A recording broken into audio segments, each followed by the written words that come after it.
Certains voient l'activité physique comme un investissement pour leur santé et leur bien-être. Vous voulez en faire partie? Bienvenue chez Movemental. Je m'appelle Magali Dubois et je m'adresse particulièrement aux non-sportifs et à tous ceux qui aimeraient enfin réussir à adopter un mode de vie actif dans la durée. C'est en vous partageant des connaissances, des expériences et des points de vue différents que j'ai l'intention de vous aider à bâtir l'état d'esprit et la motivation nécessaires pour le faire. Alors j'espère que ça vous aidera et que vous aurez envie d'en parler autour de vous.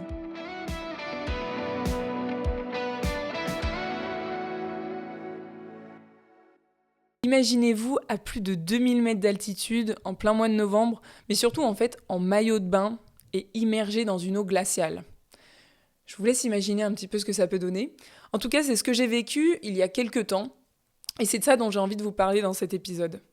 Alors ce qu'il faut savoir avant que je rentre un petit peu plus dans le récit, c'est que d'une part, je ne suis pas un poisson dans l'eau, c'est-à-dire que je sais nager, mais j'ai eu quelques expériences par le passé avec l'eau qui m'ont pas forcément rassurée en fait. Donc, je ne suis pas une grande fan de l'eau. Et à côté de ça, je suis un peu du genre, en été, quand on m'invite pour me baigner dans une piscine ou dans un lac, je suis un peu du genre à mettre 10 minutes à rentrer alors que l'eau, elle est peut-être à 23 degrés, quoi. Donc, moi et le froid, c'est pas forcément ça, d'autant plus que j'ai le syndrome de Raynaud. Et là, à l'heure actuelle où je suis en train de vous parler, mes mains, elles sont complètement gelées. Donc, je vous laisse imaginer ce que ça peut donner dans une eau à 5 degrés, parce que l'eau où on était, donc le lac dans lequel on était, il était à 5 degrés. Donc il y a ce contexte-là, d'autant plus que je suis arrivée à ce séminaire, parce que c'était un séminaire sur plusieurs jours, je suis arrivée en étant malade, super fatiguée, ça faisait 1 mois que j'enchaînais les rhumes à répétition, et j'étais complètement explosée en fait. Et je me disais, mais comment est-ce que je vais faire pour y arriver? En fait, ma grande crainte, c'était est-ce que je vais réussir à m'immerger, alors que là, quand je vous parle, j'ai déjà les mains froides. D'autant plus qu'on a eu, en fait, dans cette expérience, à un moment donné, on a effectué une rando et on a mis les mains dans l'eau pour tester la température dans l'eau d'un ruisseau. Et donc j'ai mis mes mains et là, mes mains étaient complètement froides, ça m'a fait mal. Enfin, vous pouvez imaginer quand l'eau, elle est très très froide, ça fait mal aux mains. Donc j'ai mis les mains et je me suis dit, waouh, ça va être très compliqué d'immerger mon corps en entier et même, j'envisageais pas ce truc-là, en fait. Au fond de moi, je me disais, mais je vois pas comment c'est possible, alors que là, juste mes mains, c'est une horreur.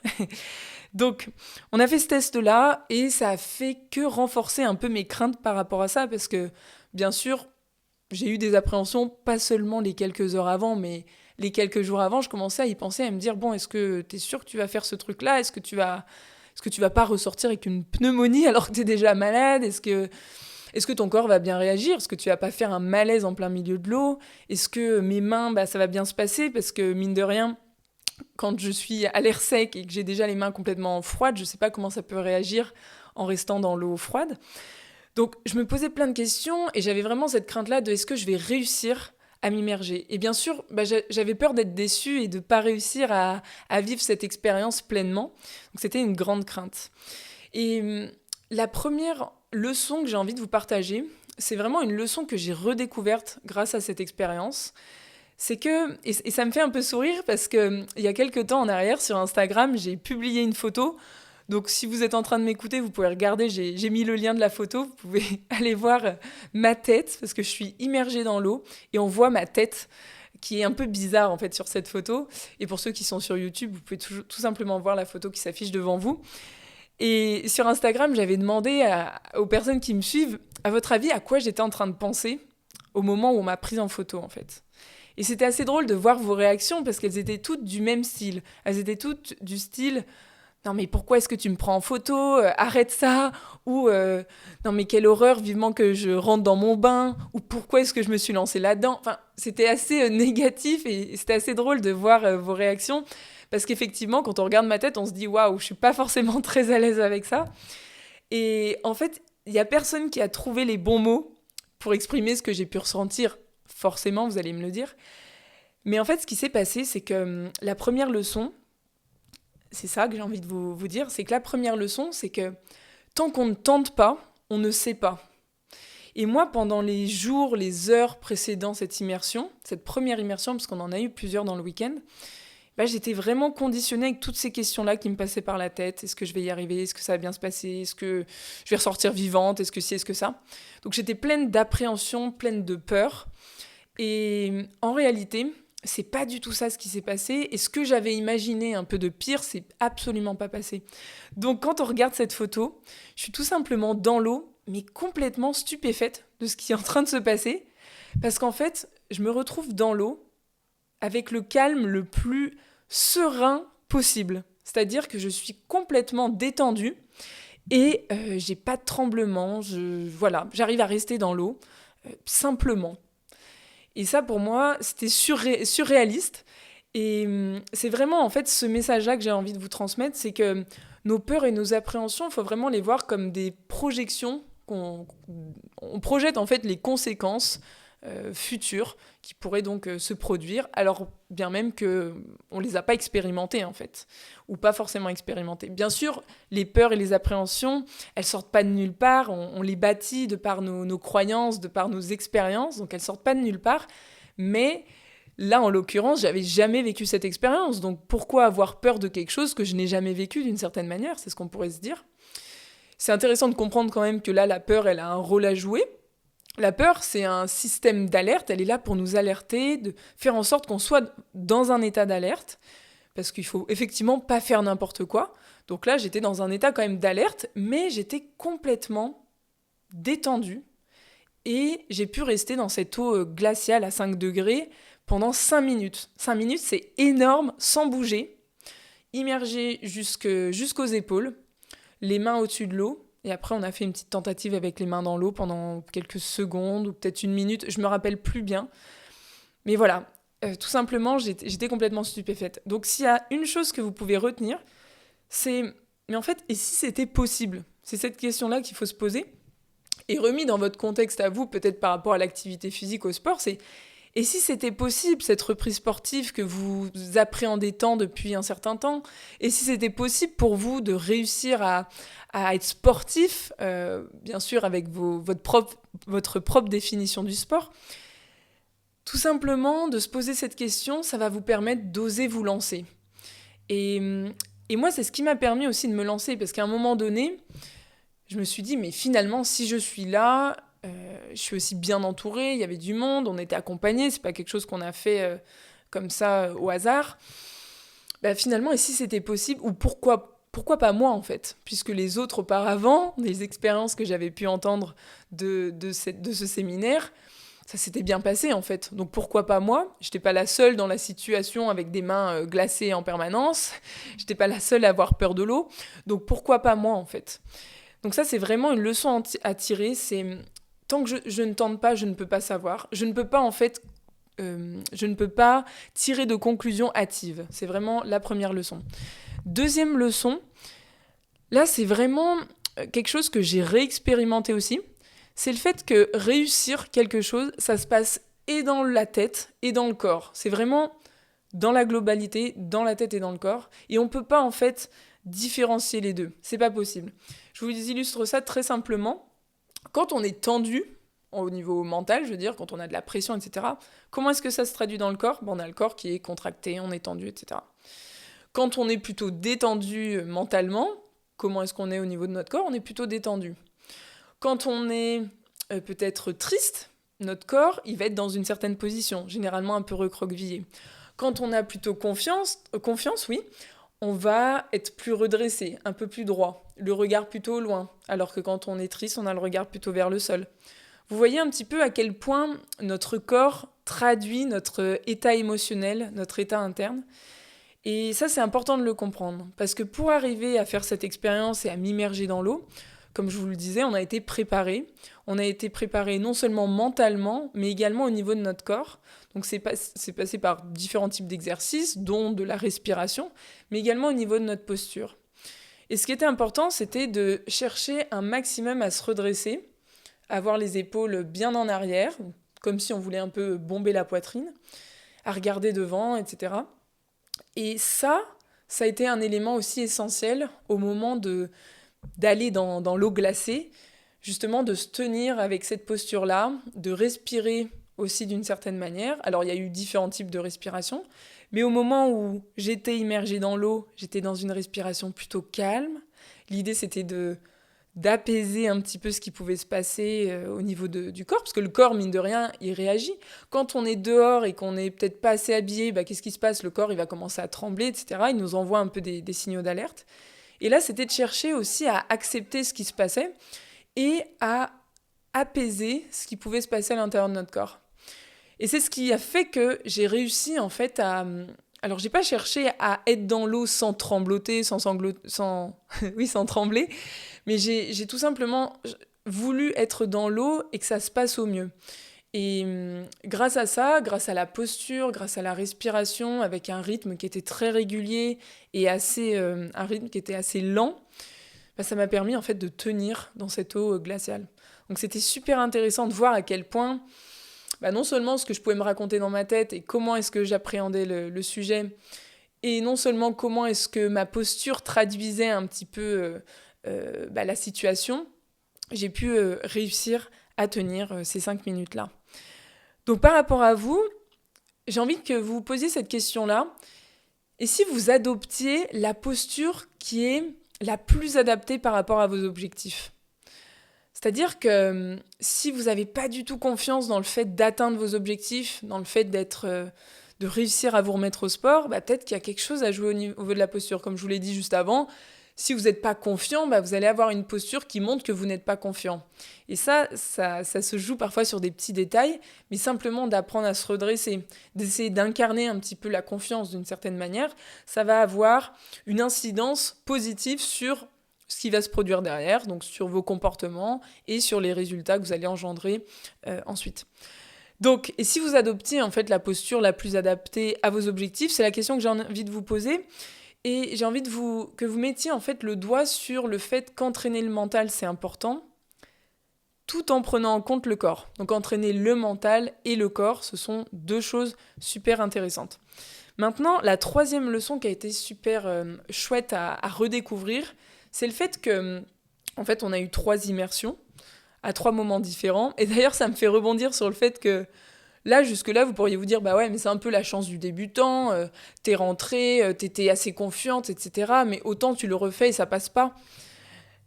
Oui et non, parce que ce qui s'est passé, c'est qu'on a donc pu s'immerger à plusieurs reprises et que sur les autres tentatives, il s'est passé la même chose pour moi. C'est qu'à chaque fois, j'étais très très détendue, vraiment dans une sérénité la plus totale. C'est comme ça que je peux le décrire. Et donc, ça a confirmé le fait que c'était pas la chance du débutant. Mais ce qui m'a quand même énormément aidé, c'est le fait d'être entouré, le fait d'être à plusieurs. Pourquoi ? Parce que déjà, la première immersion qu'on a faite, on était par 2. Et on était vraiment donc en binôme. Et l'objectif, c'était de s'entraider. C'est-à-dire qu'on était face à face, dans l'eau. Et si la personne d'en face commençait à paniquer, il fallait un petit peu l'aider à s'apaiser, et ainsi de suite. Donc on était là l'un pour l'autre. Donc il y avait vraiment ce côté rassurant, en plus de, s'il se passe quelque chose, de toute manière, je suis pas toute seule, il y a tout le monde autour de moi. En plus de ça, je suis avec une personne en individuel, donc elle a vraiment ses yeux orientés sur moi, et elle voit comment je réagis. Donc c'est super rassurant. Et en plus de ça, tout simplement, quand on est plusieurs, on peut soulever des montagnes, ou on peut aller se plonger dans l'eau glacée, mais on a plus de force d'une manière globale.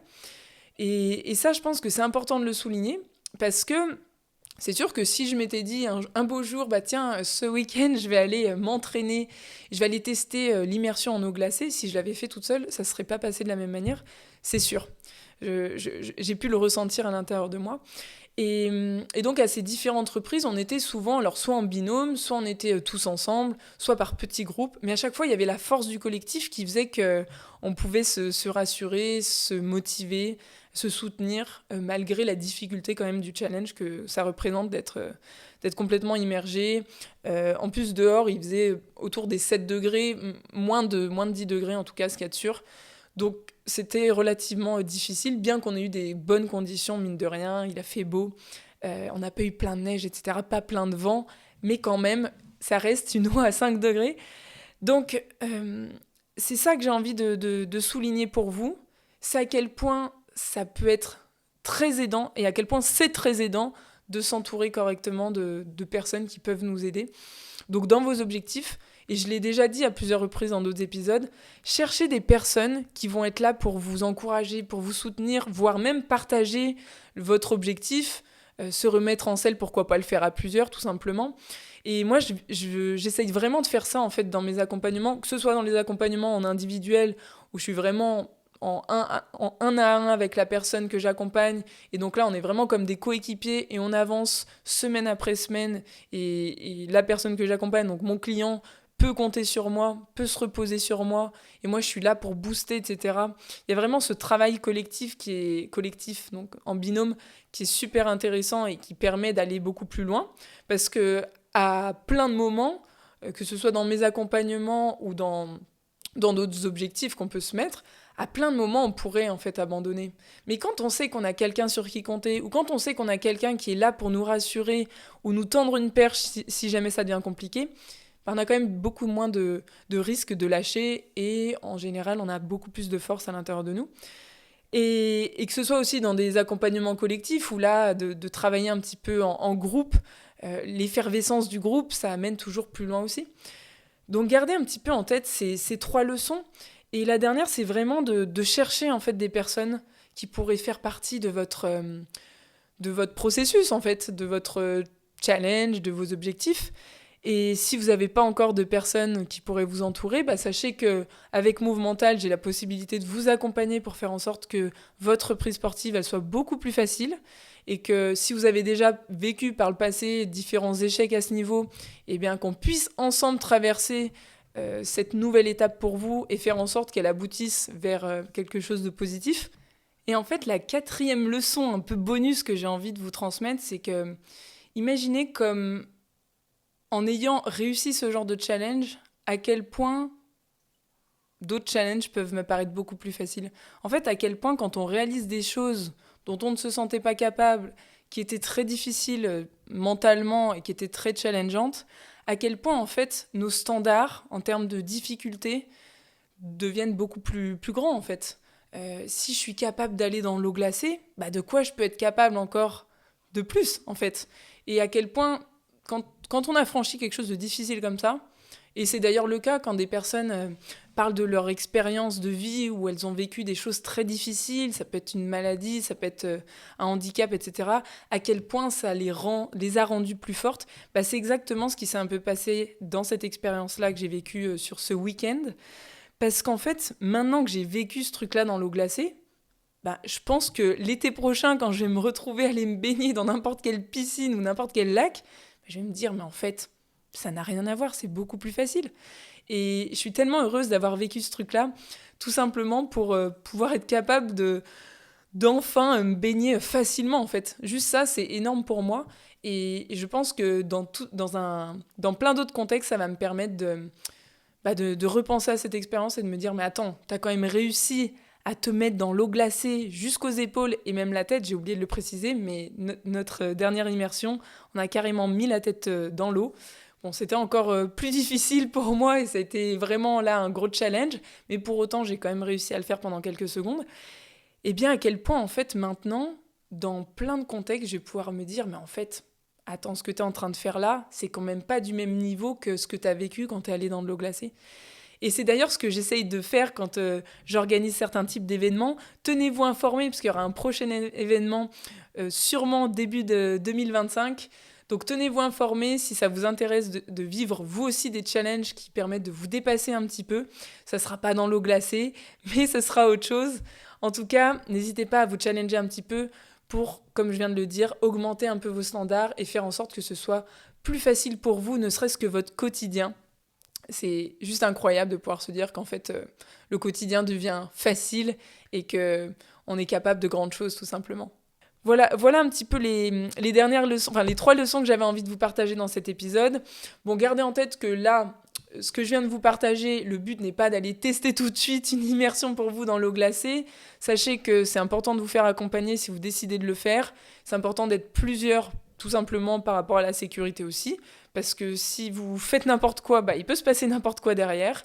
Et quand on est en plus dans du froid, c'est plus risqué. Quand on est dans de l'eau, c'est encore plus risqué. On ne sait pas comment, encore une fois, on peut réagir.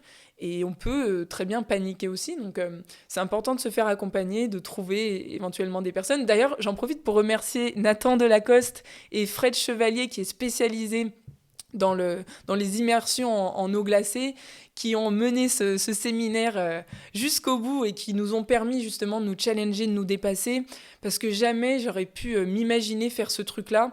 En plus de ça, je me revois quelques années en arrière avec des copines, on est en Suisse, et là on arrive après une randonnée, il y a un lac, et je sais pas, on a envie de se baigner parce que c'est l'été, etc. Mais bon, un lac en montagne, on était à plus de 2005 je crois d'altitude, c'est très froid quoi qu'il arrive, et là je me rappelle à quel point c'était dur de ressentir la circulation sanguine qui est toute bizarre quand on rentre dans du froid, on a l'impression qu'on nous resserre les jambes, ça fait vraiment des sensations particulières, et cette expérience avait aussi conditionné les différentes peurs ou appréhensions que j'ai pu vous décrire au début de l'épisode, alors que finalement c'était quand même 2 expériences totalement différentes, mais pour autant j'avais cette crainte-là de pas réussir, parce que j'avais clairement pas réussi la première fois que j'avais essayé, dans des conditions qui n'étaient pas du tout les mêmes, sans préparation, et voilà.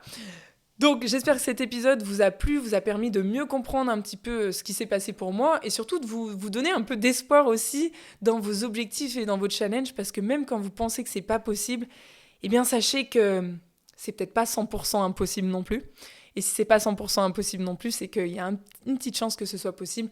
Concentrez-vous sur ce pourcentage-là de chance que ce soit possible, et je suis sûre que vous arriverez à atteindre vos objectifs. Je vous dis à très vite pour un prochain épisode. Ciao!